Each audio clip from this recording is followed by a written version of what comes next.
जय हिंद दोस्तों, मैं जितेंद्र कुमार पटना बिहार से। इससे पीछे के क्लास में आप लोगों ने अभी तक इतिहास के बारे में चर्चा किया। अभी तक हम लोगों ने इतिहास के बारे में चर्चा की और इतिहास के महत्वपूर्ण घटनाओं से लेकर हम लोग विभिन्न कालखंडों को पढ़े। विभिन्न कालखंडों में अगर देखा जाए तो आधैतिहासिक और प्रागैतिहासिक काल के तहत हम लोग जो भी घटनाएं घटी उसको हम लोग पढ़ें। सिंधु घाटी सभ्यता को पढ़ें, फिर से रिंग वैदिक काल, उत्तर वैदिक कालखंड को हम लोग पढ़ें। इसके अलावे महाजनपद पद एवं विभिन्न धर्मों का उत्थान कैसे हुआ, विभिन्न धर्मों का, जैन, बौद्ध, भागवत, ईसाई, आपका शैव, इस्लाम धर्म, यहूदी धर्म, इन तमाम धर्मों के बारे में अभी तक हम लोगों ने चर्चा कर लिया था। जिन लोगों का छूट गया है वो जाकर प्ले लिस्ट में देख सकते हैं। प्ले लिस्ट में उन्हें सारी चीज़ें मिल जाएगी। हिस्ट्री ऑल एग्जाम के तहत टोटल चीज़ें आपको वहाँ सिस्टमैटिक क्लास वाइज आपको मिल जाएगा, वहाँ से आप अध्ययन कर सकते हैं। आज से हम लोग प्रारंभ करते हैं राजनीतिक विज्ञान के बारे में, यानी संविधान के बारे में। राजनीतिक विज्ञान के तहत हम लोग संविधान को सबसे पहले प्रारंभ करते हैं और भारतीय संविधान की चर्चा हम लोग करते हैं। इस क्रम में हम लोग बहुत सारी चीज़ों के बारे में अध्ययन करने वाले हैं। सबसे पहले चीज़ तो भारतीय संविधान। भारतीय संविधान क्यों बना, इसे किसे बनाया, किसने बनाया, इसके अंदर क्या क्या चीज़ें हैं, भाग अनुच्छेद क्या होता है, अनुसूची क्या होता है। बहुत सारे लोगों को ये कन्फ्यूज़न हो जाती है। इसके अलावे कुछ लोगों को ये भी कन्फ्यूज़न होता है, लगातार मुझे क्लास के दौरान ये चीज़ें झेलने को मिलती है। बच्चा लोग लगातार ये कहते हैं कि सर कहीं IPC होता है, कहीं CRPC होता है, कहीं धारा होता है, कहीं अनुच्छेद होता है, ये क्या चीज़ें होती हैं। तो मैं आप लोगों को बता दूं, इन क्लास के दौरान मैं आपको सारी चीज़ें क्लियर कर दूंगा, क्योंकि एक प्लेटफॉर्म मिला और मौका मिला है मुझे अपनी बातों को आप लोगों तक पहुंचाने का, वो भी सटीक और सही लैंग्वेज में, जिससे आप आसानी से समझ सके, पढ़ सके, जान सकें और आपके ज़हन में वो चीज़ें बैठ सके। मैं पूरा अपना यथासंभव प्रयास करूंगा कि इन तथ्यों को इस आधार पर रखूँ, इस तरीके से लॉजिकल बना के रखूँ ताकि आपके मस्तिष्क में वो केंद्रित हो जाए और आपके ध्यान में वो चीज़ें रहें, ताकि जब भी आप एग्जामिनेशन में बैठो तो आपसे प्रश्न ना छूटे। या जनरल नॉलेज के लिए देखिए, संविधान प्रारंभ करने से पहले मैं लगातार दो चीज़ें बोलता हूँ कि अगर आप हिस्ट्री बनाना चाहते हैं, है ना, अगर आप हिस्ट्री बनाना चाहते हैं तो आपको इतिहास का ज्ञान होना जरूरी है। अगर आप बेखौफ कहीं भी रहना चाहते हैं, जीना चाहते हैं, अपने अधिकारों को जानना चाहते हैं, कोई आपको टॉर्चर ना कर सके, सता ना सके, इसलिए संविधान को आपका जानना जरूरी है, क्योंकि देश संविधान से चलता है। नियम कानून की जानकारी आपका होना जरूरी है। ये चीज़ें जब आपके पास इन चीज़ों का ज्ञान होगा तो आप अपने आप में एक कहा जाए तो एक सहनशील, धैर्यशील और ज्ञानी पुरुष अपने आप को समझिएगा। मतलब घमंड टाइप से नहीं, मतलब नॉलेज के टाइप से, क्योंकि आपके पास ये चीज़ें जानकारी होगी कि अतीत में क्या हुआ और अतीत बनेगा कैसे। आप बहुत सारे इतिहासकारों के बारे में, बहुत सारे आप लेखकों के बारे में, राजा महाराजाओं के बारे में अध्ययन कीजिएगा तो वो पता चलेगा कि कितना स्ट्रगल करके वो व्यक्ति वहाँ तक पहुँचा। वैसे भी आपको जीवन में संघर्ष मिलेगी और संघर्ष को पार करता है वही सिकंदर बनता है। जो संघर्षों से भयभीत हो जाता है उसे दुनिया एक कायर के नाम से जानती है। अगर आपको कुछ पाना है तो आपको बहुत कुछ खोना पड़ेगा। अगर आप कुछ पाने की चेष्टा रखते हैं ना तो आपको बहुत कुछ खोना पड़ेगा। आपको सामाजिक चीज़ों से दरकिनार कर दिया जाएगा। आपको बहुत तरह की प्रताड़नाएं सहनी पड़ सकती है। जिस पे जग ने हंसा इतिहास उसी ने रचा है। ये उठा के अपना आंकड़ा देख लिया। आज इस महान पुरुष के बारे में हम पढ़ने जा रहे हैं। इन महान पुरुष को आप लोग जानते होंगे। जब तक ये जिंदा थे तब तक प्रताड़नाओं को सहें और आज मृत्यु के पश्चात भी इन्हें प्रताड़नाओं को सहना पड़ रहा है। आप लोग आए दिन देखते होंगे, अभी कुछ दिन पहले घटना है नवतपुर में, इनकी मूर्ति को तोड़ दिया गया। इनके मूर्ति जहां विराजमान की गई थी, धक्का देकर खेत में गिरा दिया गया। ऐसे आप सैकड़ों मामले उठा के देख सकते हैं जहां इनके साथ अभद्रता से पेश आती है। वो लोग भूल जाते हैं कि आज अगर ये करने का अधिकार मुझे मिला है तो उन्हीं बाबा साहेब अम्बेडकर के कारण मिला है, उन्हीं के संविधान के आधार पर मिला है। मतलब अधिकार चाहिए, फंडामेंटल राइट चाहिए सभी को, लेकिन जिस व्यक्ति ने उस अधिकार को दिलाया, उस व्यक्ति को जो भगवान तुल्य हैं, जिन्हें पूजना चाहिए वाकई में ज्ञान के लिए, वो व्यक्ति को हम लोग इतना मतलब अभद्रता से पेश आते हैं, उन्हें सम्मान नहीं दे पाते हैं। ये तुच्छ सोच की प्रवृत्ति है जो ये चीज दिखाता है। मूर्ति को तोड़ना, उनके चेहरे पर काली पोतना, तो किताब को तोड़ देना, हाथ को तोड़ देना, सर को फोड़ देना, ये यही चीज दिखाता है कि वो इंसान रूप में भले ही है लेकिन वो जानवर से भी बदतर है। वो जिस तरीके से वो प्रवृत्ति को दिखा रहा है, जानवर की भी प्रवृत्ति होती है। वो भी अगर कहीं जाकर देखते होंगे, सिंह मारते होंगे ना, वो भी देख लेते हैं कि दीवाल है कि पेड़ है कि इंसान है। वो भी देख लेता है, वो भी समझ लेता है कि वो सामने वाला किस में ठोकर मारना है। मतलब वही कालिदास वाली घटना है, जिस डाल पे बैठे हुए हैं उसी को काट रहे हैं। तो उन मूर्खों को, मूर्खाधिराज को क्या सिखाया जाए? वो खुद भोगेंगे, खुद समझेंगे, लेकिन ऐसी चीजें नहीं करनी चाहिए।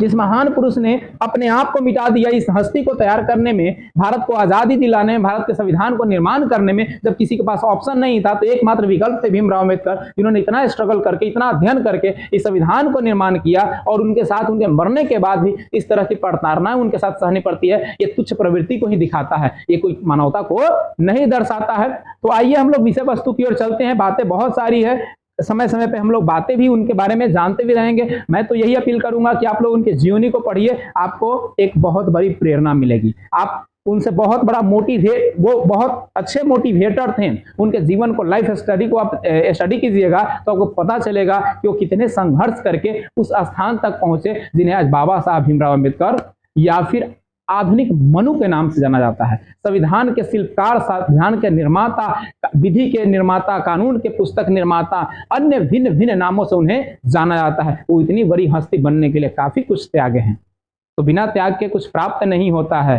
जब तक मंजिल ना मिले तो थक के बैठना नहीं चाहिए। थक के बैठ जाइएगा तो आपको मंजिल कभी नहीं मिलेगी, है ना। ना हौसले, ना इरादे बदल रहे हैं, लोग थके थके हैं फिर भी चल रहे हैं। जिनकी मंजिल पाने की, जिनके अंदर प्यार से होती है, जिनके अंदर मंजिल पाने की जुनून होती है, वो थक जाते हैं फिर भी रुकते नहीं हैं।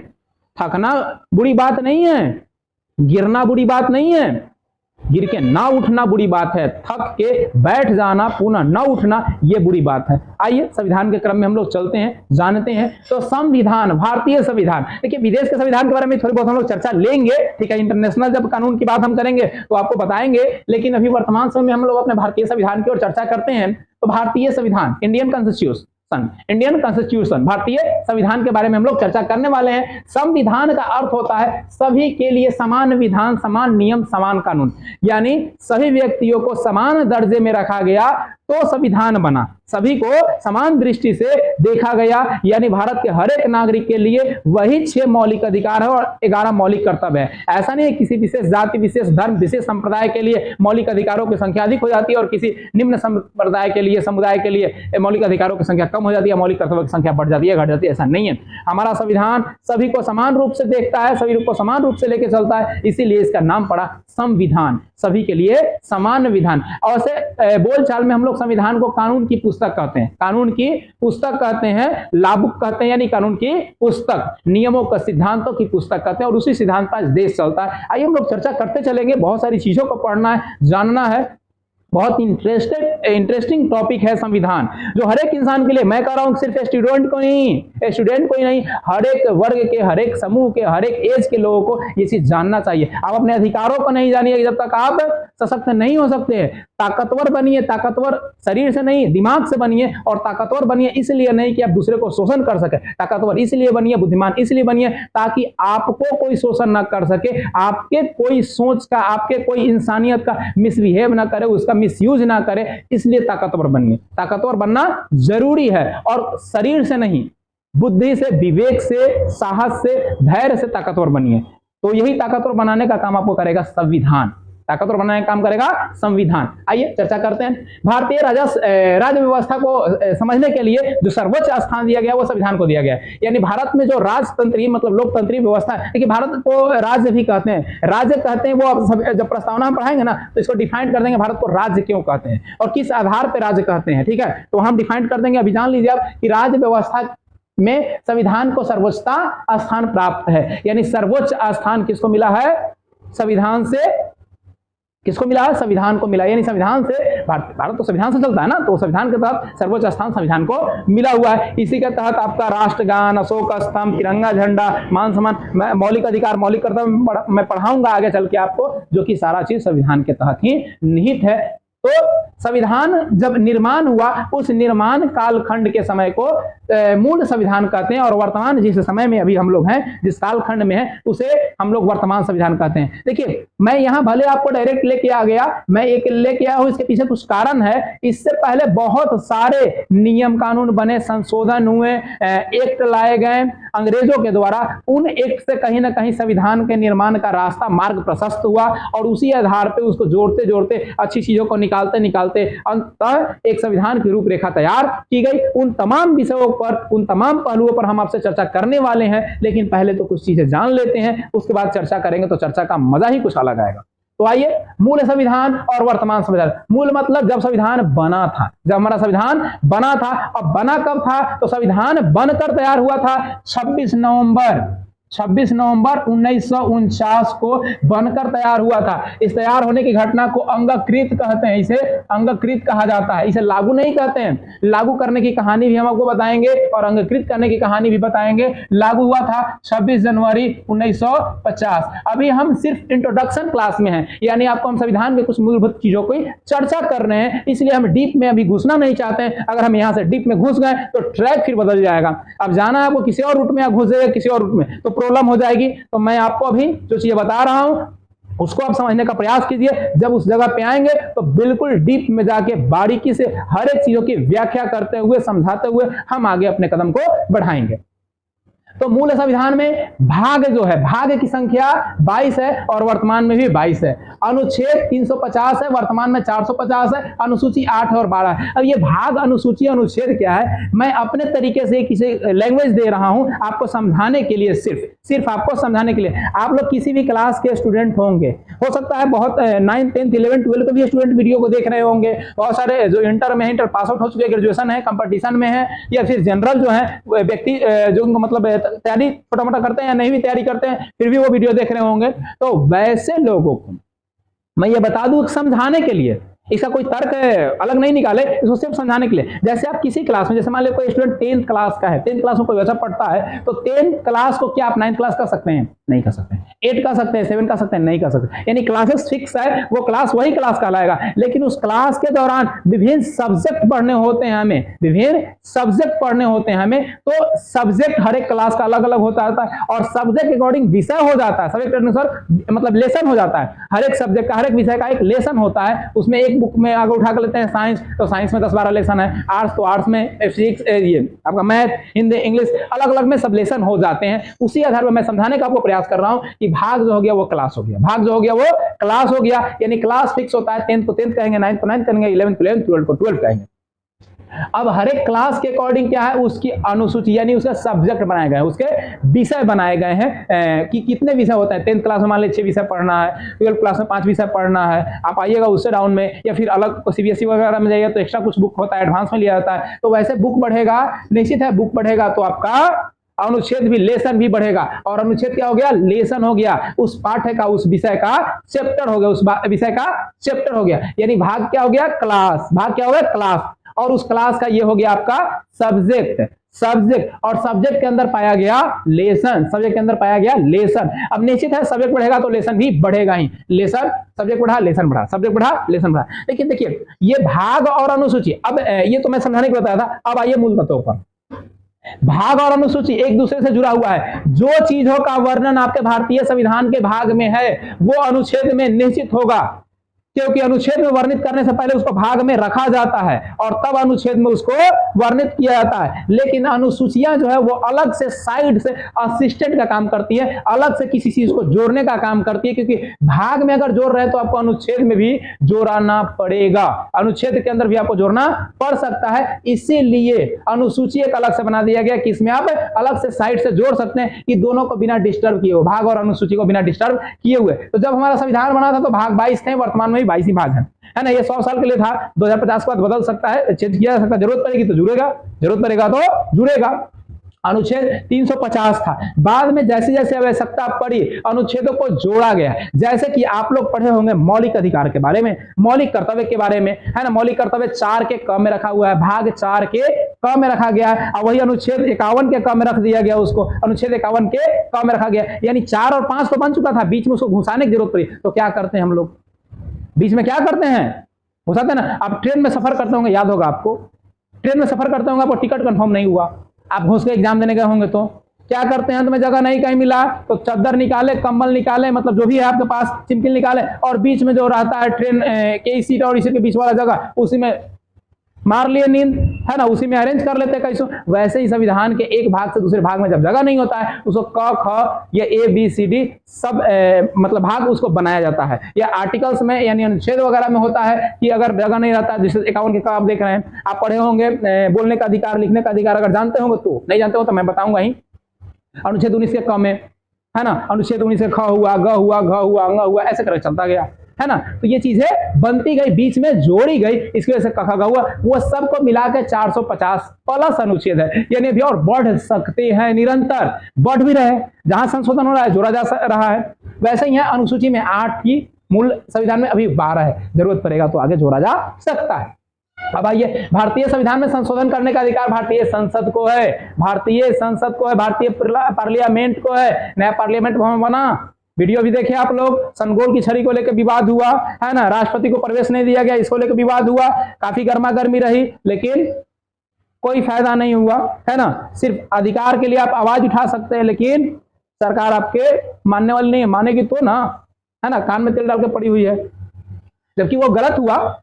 संविधान के अनुसार मैं आपको चर्चा करूंगा कि राष्ट्रीय चीजों को वहां स्थान मिलना चाहिए, अगर देश संविधान से चलता है तो भारतीय संविधान के 3 प्रमुख अंग हैं, लोकसभा, राज्यसभा और राष्ट्रपति। लोकसभा, राज्यसभा और राष्ट्रपति। आइए इनको एक डायग्राम के माध्यम से हम समझते हैं। लोकसभा और राज्यसभा और राष्ट्रपति, लोकसभा और राज्यसभा और राष्ट्रपति। लोकसभा, भारतीय संसद के 3 प्रमुख अंग, लोकसभा, राष्ट्रपति और राज्यसभा। लोकसभा, राष्ट्रपति और राज्यसभा। जैसे मैंने डायग्राम बनाया वैसे ही आप नोट करेंगे तो ज्यादा आपको समझ में आएगी, ठीक है। देखिए, लोकसभा में नेता कौन होते हैं? लोकसभा के प्रमुख नेता पीएम होते हैं, देश के प्रधानमंत्री होते हैं। तो लोकसभा में अधिकतम जो सदस्यों की संख्या हो सकती है वो 552 हो सकती है, 552। लोकसभा में अधिकतम सदस्यों की संख्या 552, अधिकतम सदस्यों की संख्या 552। 552 में क्या होगा?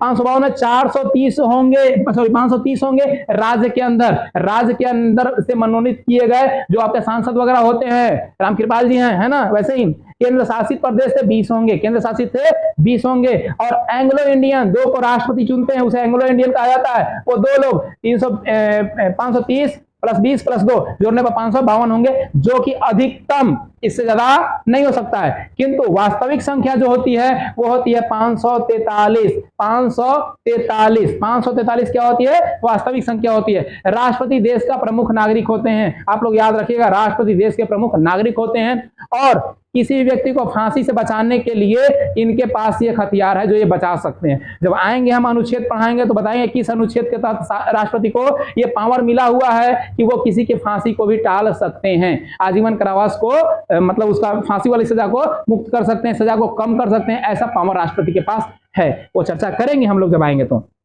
राज्यसभा के अंतर्गत आते हैं, इसमें अधिकतम सदस्यों की संख्या 250 होती है। अधिकतम अगर सदस्य की बात करें तो 250 है, जिसमें निर्वाचित चुने गए 238 है, 12 को मनोनीत किया जाता है, टोटल जोड़कर 250, टोटल जोड़ के 250 हो जाता है। अब वही वास्तविक सदस्यों की संख्या अगर लेके चले तो यहाँ पे हो जाएगा 45 हो जाएगा, 545 कुल अगर सदस्य पूछेगा तो 500 बोल रही थी, 245 होगा बाबू, मिस्टेक हुआ, 245 होगा, 500 नहीं 245 होगा। 12 मनोनीत हैं और निर्वाचित 233, मिलाने पर आपके हो जाएंगे 245, जो कि वास्तविक सदस्य होते हैं राज्यसभा में। लोकसभा में कितने होते हैं वास्तविक?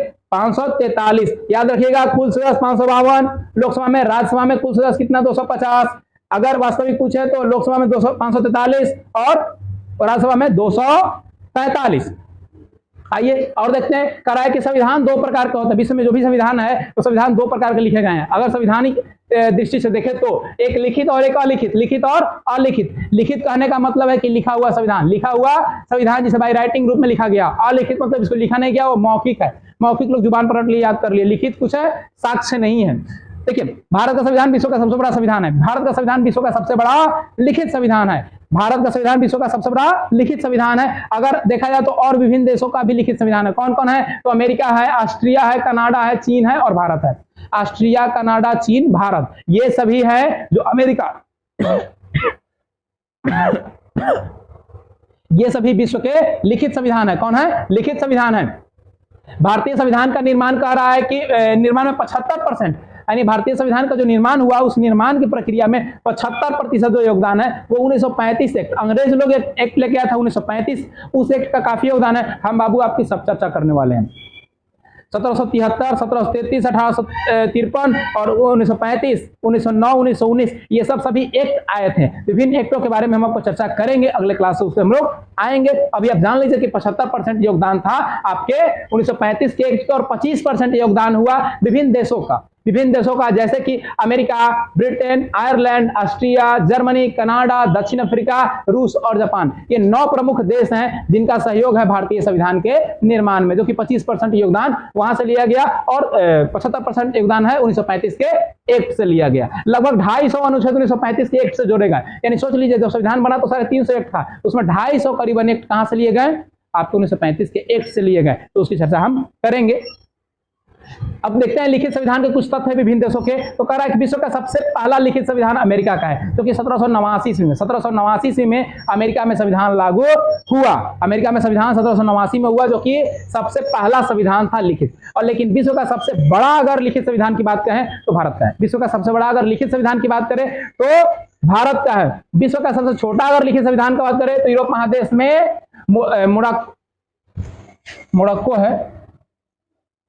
मोरक्को देश का है, जो कि क्या है? सबसे छोटा लिखित संविधान है। लिखित संविधान की अवधारणा का विकास सबसे पहले फ्रांस में हुआ। यानी लिखने की जो कला भले लागू नहीं हुआ, फ्रांस में फ्रांसीसी क्रांति के दौरान लिखा गया था लेकिन वो लागू नहीं हुआ। तो लिखित संविधान की अवधारणा का विकास सबसे पहले फ्रांस में हुआ। आप लोग 9th क्लास पढ़े होंगे तो आपको पता होगा कि फ्रांस की राजक्रांति में क्या हुआ था, कैसे हुआ था, है ना, इतिहास में। वैश्विक स्तर पर संविधान की शुरुआत ब्रिटेन द्वारा किया गया। विश्व स्तर पर संविधान निर्माण करने की प्रक्रिया ब्रिटेन द्वारा किया गया। और ब्रिटेन का संविधान पुराना भी है, ऐसा नहीं है कि पुराना नहीं है, लेकिन वो अलिखित है। ब्रिटेन का संविधान क्या है? अलिखित है, लिखा हुआ नहीं है। मैंने यहाँ जिक्र किया ब्रिटेन का संविधान क्या है? अलिखित संविधान है, वहां लिखा हुआ संविधान नहीं है। और अमेरिका के संविधान में 7 मूलतः अनुच्छेद हैं। यानी हमारे यहाँ जैसे 450 अनुच्छेद है, वैसे ही अमेरिका में मूल रूप से जो निर्माण हुआ था उस समय अनुच्छेदों की संख्या 7 थी। कनाडा के संविधान की मूलतः अनुच्छेद की संख्या कितनी है? 147। कनाडा में 147। वही अगर चाइना की बात करें तो 138, चाइना में 138। ये सभी मूल अनुच्छेद है। देखिए भारतीय संविधान के जो भारतीय संविधान निर्माता या आधुनिक मनु शिल्पकार है ना, विधि निर्माता, ये सभी उपदर्जा उपनाम मिला हुआ है डॉक्टर बाबा साहब भीमराव अंबेडकर। डॉक्टर भीमराव अंबेडकर को मिला हुआ है। बहुत ही प्रसिद्ध पुरुष थे, उनकी चर्चा तो हम लोग करेंगे ही इस दरमियान। आप उनकी जीवनी को पढ़िए, ज्यादा अच्छा होगा। तो ये सब थे इंट्रोडक्शन आपके संविधान से जुड़े हुए चीज, जो कि फर्स्ट क्लास में था। कल हम इन पर मुख्य रूप से जो वास्तविक चीजें जो हुई थी उस आधार पे हम लोग तथ्यपूर्ण चीजों को स्टेप बाय स्टेप संविधान निर्माण प्रक्रिया को पढ़ेंगे और इससे जुड़े हुए तमाम तथ्यों को जानने का प्रयास करेंगे। तो चलिए पुनः मिलते हैं आपको अगले वीडियो में नई जानकारियों के साथ, नए तौर तरीके को लेकर। अगले वीडियो में पुनः मिलते हैं। जय हिंद, जय भारत, जय संविधान।